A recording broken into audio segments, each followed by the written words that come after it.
ये भाजपा ने जो कोबरा छोड़ा है, आखिर है तो सांप। कभी मोदी होता है शेर, कभी इनके पास मिथुन हो जाता है कोबरा। मतलब ये जानवर पाल रहे हैं, चिड़ियाघर खोल रहे हैं। किसान का काम है ऐसे ऐसे ऐसे जानवरों को पकड़े और चिड़ियाघर में छोड़ाए। आप आस्तीन के सांप निकले मिथुन चक्रवर्ती जी, जो खुद को कोबरा कह रहे हैं। ममता दीदी ने आपको पाला पोसा, आज आप उन्हीं को डसने खड़े हैं। हम चिड़ियाघर खोलने वाले हैं जल्दी। उन चिड़ियाघरों में कोबरा भी मिलेगा, शेर भी मिलेगा और सब मिलेंगे इनके भाजपा के जितने लोग हैं। हाँ, तो मन में गंगा और दिमाग में दंगा जब होता है तो ऐसे दंगाइयों को मन में जगह दे दी जाती है और फिर ले जाकर उनको शुद्ध कर दिया जाता है। वो शुद्धिकरण प्रक्रिया होती है कि आप बीजेपी में जाइए और कितने भी केस करके जाइए और आप हो जाएंगे। इसका नाम भारत बदलकर मोदी कर दिया जाए। मोदी राष्ट्र जिंदाबाद, मोदी राष्ट्र जिंदाबाद। अंधभक्तों की कमी नहीं है, वो तो ताली थाली बजाएंगे, देश में भुखमरी लाएंगे।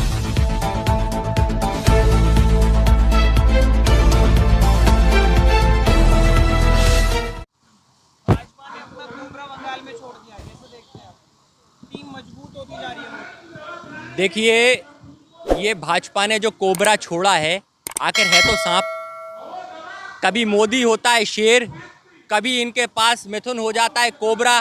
मतलब ये जानवर पाल रहे हैं, चिड़ियाघर खोल रहे हैं या इंसान बनना चाह रहे हैं। मैं पूछना चाह रहा हूँ, ये जानवर हैं या इंसान है? साहब, इंसान बनिए।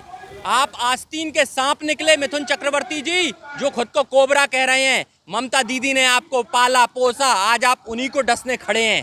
मतलब जिसको दूध पिलाया आज वही डसने खड़ा है, तो कोई बड़ी बात नहीं है। आस्तीन में सांप कई सारे हैं, सबको निकालना पड़ेगा। और जो बात चल पड़ी है, बार बार जो बात चल रही है, ये लोग जो कह रहे हैं ना कि साहब अब किसी में दम नहीं है कानून वापस लेने की, तो मैं भी कहता हूँ उन लोगों को कि दम दम में दम नहीं, खैर मांगो जान की। और जो कहते हैं दीपक अब छोड़ दो जित कृषि कानून की, तो हमने भी कह दिया है कि दम दम में दम है, फिक्र नहीं अब जान की।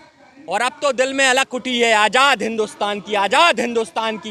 इस कृषि कानून से आजाद करा के रहेंगे और ऐसे कोबरा वोबरा कुत्ते बिल्ली सबको मजे चखाएंगे और सबको क्या कहते हैं लाइन से लगा देंगे, चिड़ियाघर में छोड़ देंगे। हम चिड़ियाघर खोलने वाले हैं जल्दी। उन चिड़ियाघरों में कोबरा भी मिलेगा, शेर भी मिलेगा और सब मिलेंगे इनके भाजपा के जितने लोग हैं। फोटो बन जाता है। मैं वही तो कह रहा हूँ, फोटो बनने से पहले ही पिंजड़े में डाल देंगे ना। दिक्कत क्या है, सारी वैरायटी सांपों की जितनी भी है बीजेपी में, सारी क्या कहते हैं आपको दिखाई देगी ना। एक नया जू, हम एक कोलकाता में एक नया जू घर भी खोलेंगे, जहाँ पर चिड़ियाघर होगा, उसमें ऐसे कोबराओं को डाला जाएगा, इलाज किया जाएगा इनका। भाजपा में शामिल हो रहे हैं ममता बनर्जी के करीबी जो है, अभी दिनेश त्रिवेदी भी शामिल हो गए भाजपा में, तो कैसे देखते हैं आप? देखिए, लगातार इन पर प्रेशर बनाया जा रहा है। जो व्यक्ति चारों चीजों को खरीद ले, कार्यपालिका खरीद ले, न्यायपालिका खरीद ले, जो क्या कहते हैं पत्रकारिता खरीद ले, तो समझिए ये लोग जुड़ नहीं रहे हैं। इन पर दबाव बनाकर इनको जोड़ा जा रहा है, इनको डराकर जोड़ा जा रहा है। ईडी के छापे, क्या कहते हैं इनकम टैक्स के छापे, ऐसे आप डराकर लोकतंत्र की हत्या कर कर लोगों को अपनी पार्टी में भले ही ला रहे हैं, पर वो दिल से साथ नहीं आ रहे हैं। वो बोल भले ही रहे हैं आपकी भाषा, लेकिन मन से साथ नहीं है। और हकीकत में आप देखिएगा, बंगाल चुनाव का परिणाम ममता बनर्जी के पक्ष में जाएगा, क्योंकि वो सच्ची महिला है। इन्होंने नारी का सदैव अपमान किया है। आप देखिए, जब जय श्री राम का नारा लगाते हैं तो उसमें सीताराम नहीं होता। मतलब एक नारी को हराने पहुंचे हैं ये बंगाल। इतने गिर गए मोदी जी, इतने गिर गए कि एक मुख्यमंत्री बनाने के लिए, एक राज्य जीतने के लिए प्रधानमंत्री अपनी बाजी दांव पे लगा रहा है और वहां पहुंच रहा है एक नारी को हराने पहुंच रहा है। मतलब नारी का अपमान करने मोदी जा रहा है। हमें तो पता था साहब, जो अपनी पत्नी का अपमान कर चुका, जो अपनी माँ का अपमान कर चुका, वो ममता दीदी को भी क्या छोड़ेगा। अच्छा, एक बात बताइए, ये जो फोटो बना दूंगा, कोबरा हूँ, डस लूंगा, इस तरह के बयान जब कोई राजनेता बोलता है, क्या पॉलिटिक्स को ये आजकल की पॉलिटिक्स ऐसी हो गई है क्या? मैं आपको बता देता हूँ इस विषय पे, इनकी तो शुरू से ही पॉलिटिक्स ऐसी है। ये तो क्या कहते हैं अंग्रेजों के दलाल थे, जो आज पार्टी में आ गए और दलाल अपनी दलाली की भाषा बोलता है और बोलियां लगाता है। तो ये बोली लगाने वाली भाषा है और ये बोलियां लगा रहे हैं ये लोग। ये बिचौलिए लोग हैं और ये बिचौलिया ही कर रहे हैं पार्टी के लिए।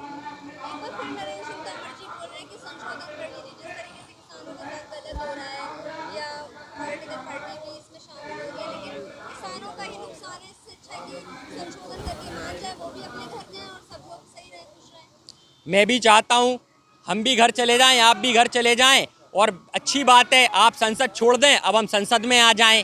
तो हम ये कृषि कानून अगर आप वापस नहीं करा पाते तो हम संसद में पहुंच के हम इस कानून को वापस ले लेंगे। नहीं तो बीजेपी के जितने सांसद हैं उनके घरों में इतना विरोध पैदा कर देंगे कि उनके घरों में उनको चांटे और चप्पल पड़ने लग जाएंगे। वो स्थिति पैदा करवा देंगे, क्योंकि विरोध का सुर इतना तो गूंजने लगा है, विरोध का सुर इतना तो गूंजने लगा है कि जनता विरोध करने लगी। अब रह गया है घर में विरोध उठना। तो आप देखिएगा कुछ वक्त बाद उनके घर में विरोध उठेगा, और जब रोटी नहीं मिलेगी तो बच्चा बीवी सब मारेंगे इनके सांसदों को पकड़ पकड़ के और पूछेंगे। पहले केस होता है, फिर वो बीजेपी में शामिल हो जाता है। हाँ, पहले केस होता है, फिर वो भाजपा में शामिल हो जाते हैं, ऐसा केस खत्म और हाँ, तो मन में गंगा और दिमाग में दंगा जब होता है तो ऐसे दंगाइयों को मन में जगह दे दी जाती है और फिर ले जाकर उनको शुद्ध कर दिया जाता है। वो शुद्धिकरण प्रक्रिया होती है कि आप बीजेपी में जाइए और कितने भी केस करके जाइए और आप हो जाएंगे। तभी मैं बताता हूँ, ये तीसरी बार भगवा के नाम पे देश को छलने की तैयारी है। पहली बार भगवा के नाम पर छला था राम के राज्य में रावण ने, जब रावण ने भगवा डाला था और भगवा डालकर उनने सीता को हर लिया था। दूसरी बार भगवा के नाम पे कृष्ण ने छला है, जब कर्ण को क्या कहते हैं, कर्ण को भगवा डालकर कर्ण से जो कवच और कुंडल थे वो मांग लिए। और तीसरी बार आज मोदी छल रहा है भगवा के नाम पे। इस भगवा का अपमान लगातार ये लोग कर रहे हैं, धर्म का अपमान कर रहे हैं, धर्म को बेच रहे हैं। अरे वहां जाकर जो नाम दे रहा है ना योगी, बेटी बचाओ बेटी पढ़ाओ, ये धमकी दे रहा है आपको। ये कह रहा है बेटी बचाओ बेटी बचाओ, नहीं तो ये तैयार है बीजेपी भगवा वाले। आप देखिए हाथरस के अंदर कांड होता है, इसके बाद रातों रात बेटी जला दी जाती है। ये बेटी के शुभचिंतक नहीं है, ये बेटी को मारने वाले लोग हैं। अच्छा मैम, एक तरफ जब कंगना रनौत के उन पे छापा पड़ा था तब तो बड़ा बीजेपी वाले बौखला गए थे। अभी तापसी पन्नू को किया है उन्होंने। सिंपल सी चीज है, अगर आप गवर्नमेंट के फेवर में रहते हो और उसके बावजूद अगर सरकार आपके साथ कुछ गलती से भी गलत हो जाता है तो गवर्नमेंट आपके साथ में आपको प्रोटेक्ट करती है। लेकिन अगर आप अपनी बात सच्चे तरीके से रखते हो, अपने पॉइंट ऑफ व्यू से रखते हो, वो जो कि बीजेपी के फेवर में नहीं होता, मैं ओपनली बोल रही हूँ, गवर्नमेंट के फेवर में नहीं होता बीजेपी के, तो वो गलत होता है। तापसी पन्नू और उनके साथ में जो दूसरे एक्टर हैं उनके घर पे जो अनुराग कश्यप जी, उनके घर पे जो छापे पड़े, उसका एक रीज़न है। आप उनका ना लास्ट, मैं कहती हूँ कोरोना से पहले के स्टेटमेंट देखिए, सारे के सारे देश के हित में है, बीजेपी के अगेंस्ट है। कंगना रनौत का ये था कि भाई उनको टिकट चाहिए थी, उनका जो बॉलीवुड का एक स्टाइल था वो ख़त्म हो चुका था, क्योंकि उनको जितने लोगों के साथ फ्रॉड करना था, चाहे वो ऋतिक रोशन हो और भी कई सारे लोग हैं, मैं किसी के पर्सनल लाइफ पे कमेंट नहीं करना चाहती। बट हाँ, जब कंगना रनावत सोशल लाइफ हमारे को सामाजिक कार्यकर्ता के तौर पे या नेता बनने की कोशिश की तो मैंने उनके लिए कमेंट किए। हमारे इन्हीं लोगों के अकॉर्डिंग मियाँ खलीफा गलत है, भाई मैं तो नहीं मानती मियाँ खलीफा सही है, ठीक है, उनका अपना बिजनेस है, उनकी अपनी लाइफ है, उनका अपना प्रोफेशन है, ठीक है। कंगना रनावत भी सेम प्लेटफॉर्म पे परफॉर्म करती है। मियाँ खलीफा में, कंगना रनावत में मैं तो कोई डिफरेंस नहीं मानती। मैं केवल इतना डिफरेंस मानती हूँ कि उसकी वीडियो जो रिकॉर्ड होती है वो पब्लिक में वायरल हो जाती है, कंगना रनावत उसको खुद अपने पास रख के ब्लैकमेल करती है। ये जी देखिए ऐसा है ना, मिथुन चक्रवर्ती पहले से कोबरा तो बिल्कुल भी नहीं थे, ठीक है। भाजपा में शामिल हुए तो उनको कोबरा बोलने का एक दूसरा उनका एक प्रोपोजेंडा है। कल को अगर वो वापसी भी करते हैं ना तो उनको वही नाम सूट कर जाएगा, उनको दूसरा नाम नहीं देना पड़ेगा। बीजेपी दोबारा से उनको कोबरा ही बोल देगी, उनको दूसरा कोई टाइटल लाने की जरूरत नहीं पड़ेगी।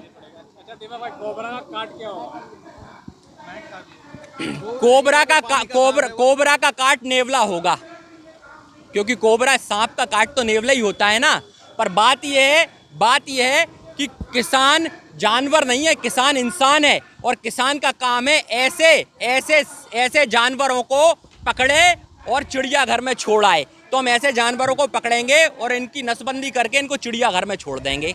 अच्छा, ममता दीदी ने अभी अपने बयान में कहा है कि जिस तरीके से प्रधानमंत्री हर जगह अपना प्रचार कर रहे हैं, फोटो लगा रहे हैं, ऐड लगा रहे हैं, नाम चेंज कर रहे हैं, उस तरह कहीं एक दिन ऐसा आएगा कि देश का ही नाम उनके नाम पर हो जाएगा। भैया मैं पहले भी आप लोगों से कह चुका हूँ कि मोदी जी को नाम बदलने की बड़ी बीमारी लगी है, और ये बात उनके पिता को भी पता चल गई थी, इसीलिए उनको भगा दिया था। नहीं तो वो पता है अपने पिता का नाम भी बदलकर नरेंद्र मोदी रखने वाले थे, और यह जानकारी पिता को पहले ही लग गई थी तो लात मार दी घर से।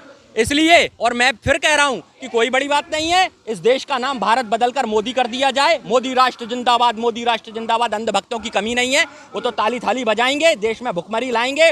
और देखिए एक व्यक्ति की नज़र तो आपके कपड़ों पे भी पड़ गई है। अब जरा बच के रहिएगा कहीं ये कपड़े ना चले जाएं, क्योंकि इस सरकार की नज़र जब नोटों पे पड़ी तो नोटबंदी करी, देश में क्या कहते हैं हजारों युवा रोज बेरोजगार हो गया। इसके बाद जीएसटी पर पड़ी तो जीएसटी लगाकर व्यापार खत्म कर दिए, जाने कितने लोगों के व्यापार छिन गए, रोडों पर आ गए। अब इनकी नज़र कृषि पर पड़ी है, ये कृषि छिनने वाली, आज किसान सड़कों पर है। तभी कह रहा हूँ अब इनकी नज़र आपके कपड़ों पर भी है, तो देखिएगा कपड़े भी ना छीन लें।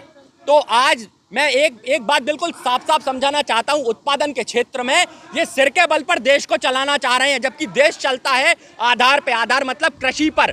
ये शर्ट मैं खरीद सकता हूँ पर इसका कपास मेरे यहाँ नहीं बनता, कपास खेत में बनता है। और दूसरी चीज होती है श्रम, फिर होता है साहस, फिर होता है पूंजी। लेकिन आज ये पूंजी की दम पर साहस, श्रम और आधार मतलब खेती सब कुछ खरीदना चाहते हैं। तब मैं वहां पर कहना चाहूंगा कि देश का राष्ट्रीयकरण कीजिए, निजीकरण छोड़िए, क्योंकि 567 रियासतों को मिलाकर देश का राष्ट्रीयकरण हुआ था, तब देश राष्ट्रवादी राष्ट्र बनता है। आप निजीकरण कर कर राष्ट्रवादी नहीं हो सकते। सरदार वल्लभ भाई पटेल की बात करने वाले, मूर्ति ऊंची लगाने वाले उनकी विचारधारा को ध्वस्त कर रहे हैं। उनका विचार था राष्ट्रीयकरण करना, आज इनने बैंकों का निजीकरण कर दिया, धीरे धीरे सारी सरकारी संपत्तियां बेच दी। फिर ये टैक्स किस बात का मांग रहे हैं, क्योंकि टैक्स जब मांगा जाता है जब सरकारी चीजें आपको मुहैया कराई जाती हैं, और सरकारी चीज होती हैं शिक्षा पर बात होना, स्वास्थ्य पर बात होना, सुरक्षा पे बात होना और रोजगार पे बात होना। ये चार चीजें छोड़कर धर्म पे बात करते हैं, राम पे बात करते हैं। क्या देशभक्ति का सर्टिफिकेट कौन सी संस्था दे रही है जो अर्नब गोस्वामी को देशभक्ति का सर्टिफिकेट दे सकी है, जिसने पुलवामा अटैक की चैट लीक होने के बाद भी आज तक उसको गिरफ्तार नहीं किया गया? छोड़िए इन सब बातों को। हम राष्ट्रभक्त हैं क्योंकि हम राष्ट्रीयकरण चाहते हैं। मैं कृष्ण का नाम लूंगा, मैं तमाम 33 कोटि देवी देवताओं में किसी का भी नाम ले लूंगा, क्या जरूरत है? मैं तो उस राम को जानता हूं जिसके लोकतंत्र में अंतिम पंक्ति का खड़ा व्यक्ति भी सीधा राम से सवाल कर सकता था, वो राम था। आज के लोकतंत्र में देखिए, राम राज्य में जहां पर बातें चलते हैं वहां पर माता बहनों की अस्मत लुट जाती है, वहां पर लोग मजदूर जमीन पर दम तोड़ देते हैं, वहां पर अंतिम पंक्ति में खड़ा व्यक्ति आज प्रधानमंत्री से सवाल नहीं कर सकता। प्रधानमंत्री मन की बात करता है और जन यहाँ पे काम की बात करना चाहती है।